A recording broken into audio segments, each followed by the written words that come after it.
शनिवार की सुबह की शुरुआत के साथ ही महाराष्ट्र के नासिक से एक दुखद खबर सामने आई, जहां एक बस और आयशर ट्रक के बीच जबरदस्त टक्कर हुई। कहा जा रहा है कि टक्कर लगने से ट्रक के डीजल टैंक में ब्लास्ट हुआ और इसी डीजल के बस के पास जाने से बस के अगले हिस्से ने आग पकड़ ली और महज कुछ मिनटों में पूरी बस आग की लपटों में घिर गई। घटना सुबह करीब 4:30 बजे की बताई जा रही है, जब ये बस यवतलाम से मुंबई की तरफ जा रही थी। बस में ज्यादातर यात्री उस वक्त सोए हुए थे। तभी नासिक औरंगाबाद रूट पर नंदूर नाका के पास ये हादसा हुआ। जब हादसा हुआ, कई लोगों ने बस की खिड़की से कूदकर जान बचाई, लेकिन बस में तब भी 50 के करीब यात्री थे, जिनमें 11 के जिंदा जल जाने की खबर है, जबकि 38 बस सवार घायल बताए जा रहे हैं। हालांकि दुर्घटना कैसे हुई, इसको लेकर कोई आधिकारिक बयान नहीं आया है। हाँ, पुलिस ने हादसे की पुष्टि करते हुए कहा है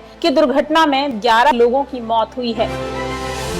ये बस और ट्रक था, ट्रेलर बड़ा वाला, उनके बीच में एक्सीडेंट हो गया है। इम्पैक्ट के कारण आग लग गई और वो आग में अब तक जो काउंट है उसमें से 11 कैजुअलिटीज है। वहीं घायलों के लिए महाराष्ट्र के सीएम एकनाथ शिंदे ने कहा है कि घायलों के इलाज का खर्च प्रदेश सरकार उठाएगी। मृतकों के परिजनों को 5-5 लाख रुपए दिए जाएंगे। इस दर्दनाक हादसे के बाद जो तस्वीरें सामने आई वो और दुखद करने वाली हैं, क्योंकि एक तरफ जहां मुख्यमंत्री शिंदे ने मामले को गंभीरता से लेते हुए इसकी जांच की बात कही है, वहीं दुर्घटना में जान गंवाने वालों के शवों को हॉस्पिटल तक पहुंचाने में गंभीरता नहीं दिखाई गई। हादसे के 5 घंटे बाद भी घटना स्थल पर शवों को ले जाने के लिए एम्बुलेंस नहीं पहुंची, तो शवों को बस में इस तरह डालकर सिटी हॉस्पिटल पहुंचाया गया। इस हादसे पर प्रधानमंत्री नरेंद्र मोदी ने भी दुख जताया है। बेशक ये तस्वीरें वहां तक पहुंचनी चाहिए ताकि हादसे के बाद वाले ट्रीटमेंट पर भी थोड़ी गंभीरता दिखाई जाए और शायद व्यवस्थाएं थोड़ी और दुरुस्त हो जाएं।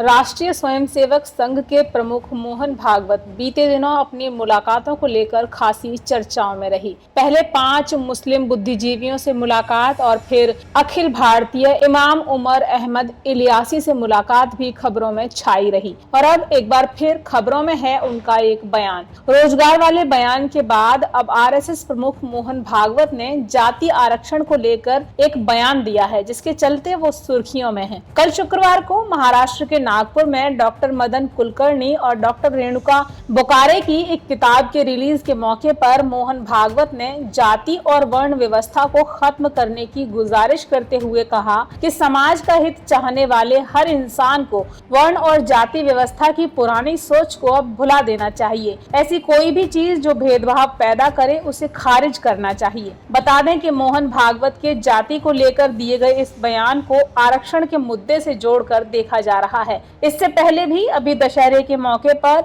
आरएसएस चीफ का रोजगार को लेकर दिया बयान सुर्खियों में रहा था, जिसमें उन्होंने कहा था कि रोजगार का मतलब सिर्फ नौकरी नहीं, समाज को ये समझ बढ़ानी होगी, उद्यमिता की ओर जाने वाली प्रवृत्तियों को प्रोत्साहन देना होगा। स्टार्टअप इसमें अहम भूमिका निभा रहा है, इसे आगे बढ़ाने की जरूरत है।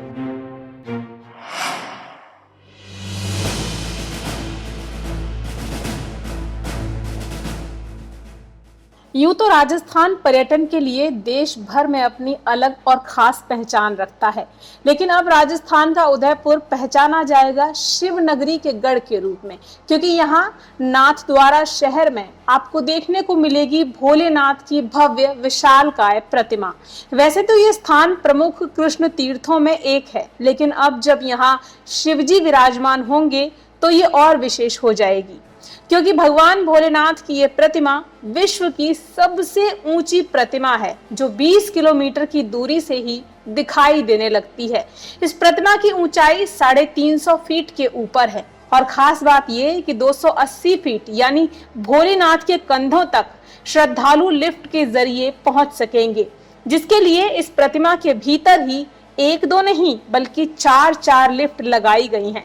इस प्रतिमा को बनाने में 1-2 बरस नहीं बल्कि 10 साल का लंबा वक्त लगा है, जिसकी नींव साल 2012 में संत मुरारी बापू ने रखी थी। 9 दिन लोकार्पण के उपलक्ष्य में राम कथा का आयोजन है। तो बापू ने ही इस प्रतिमा का शिलान्यास किया था, भूमि पूजन का। तो और उनकी राम कथा में ही 9 दिन का ये उत्सव रहेगा। पूरे नगर को हमारा निमंत्रण है और जहाँ तक सोशल मीडिया से आपके माध्यम से आवाज पहुँचे, लोग आए, यहाँ 9 दिन आनंद लें।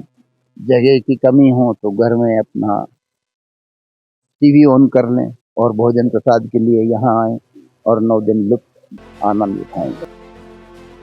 अब इसके लोकार्पण के उपलक्ष्य में 9 दिन राम कथा का आयोजन होगा, जिसके बाद 6 नवंबर को इस विशालकाय शिव प्रतिमा का लोकार्पण होगा और फिर ये स्थान पर्यटकों श्रद्धालुओं के लिए खोल दिया जाएगा। यानी भोलेनाथ की स्थापना से कृष्ण तीर्थ नाथ द्वारा हो जाएगा और भी खास, क्योंकि अब यहाँ होगा विशालकाय शिव प्रतिमा का भी वास।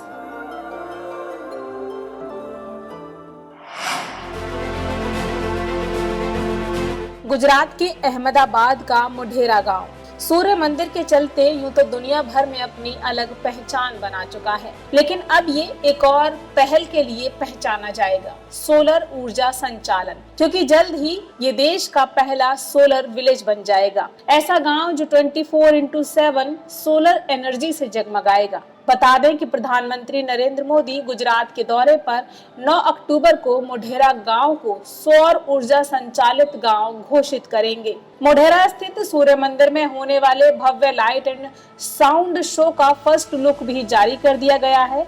इसकी शुरुआत भी 9 अक्टूबर को प्रधानमंत्री नरेंद्र मोदी द्वारा ही की जाएगी। खास बात ये कि मोढेरा के सूर्य मंदिर समेत गांव के सभी घरों में तमाम कामकाज सौर ऊर्जा से ही संचालित होंगे। इस गांव को सोलर विलेज बनाने और नई पहचान देने के लिए सरकार ने 80.66 करोड़ रुपए खर्च किए हैं और इस परियोजना के विकास के लिए 12 हेक्टेयर भूमि भी आवंटित की है। गुजरात की इस कामयाबी पर मुख्यमंत्री भूपेंद्र पटेल का कहना है कि मुझे खुशी है कि गुजरात ने एक बार फिर से स्वच्छ और हरित ऊर्जा पैदा करने के लिए प्रधानमंत्री के विजन को पूरा करने की दिशा में महत्वपूर्ण उपलब्धि हासिल की है।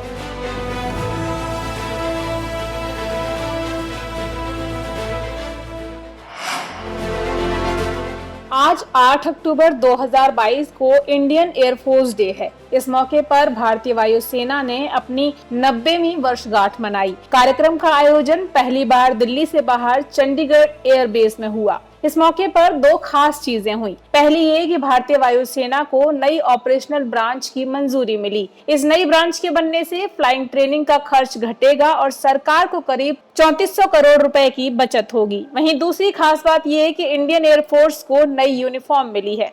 आज IAF की 90वीं वर्षगांठ के मौके पर वायुसेना को नई वर्दी मिली, जो कश्मीर से लेकर कन्याकुमारी तक किसी भी मौसम में, किसी भी परिस्थिति में मूव करने में सैनिकों के लिए कंफर्टेबल है।